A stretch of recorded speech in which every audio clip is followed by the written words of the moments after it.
De WW giet net waarom naar 1 jaar, maar bleef 3 jaar. De betelling van het tredde jaar moet de boeren en werkjouwers onderling regelen.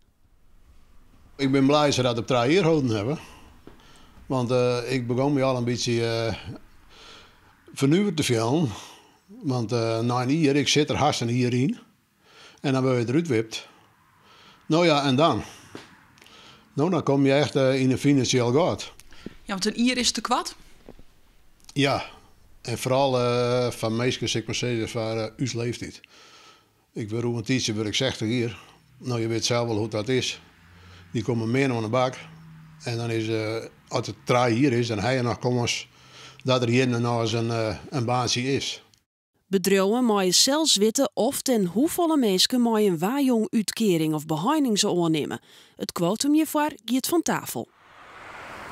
Ik ga net inderdaad het quotum eruit gaat.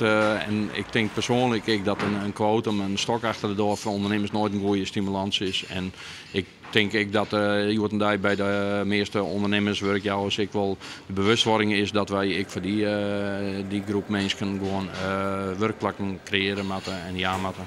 Je bent net benauwd dat het dadelijk minder mogelijkheden binnen?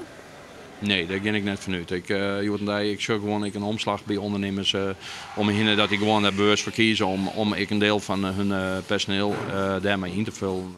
Er komt een verbod op oproepkrachten in de zorg. 0-urencontracten mag je aanstonds niet meer.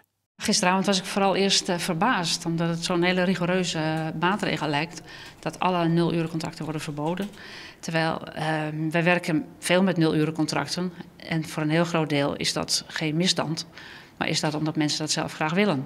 Omdat ze bijvoorbeeld kinderen hebben, een vaste baan hebben opgezegd en graag 0 uren willen werken. Of 0 uren als uitgangspunt willen nemen.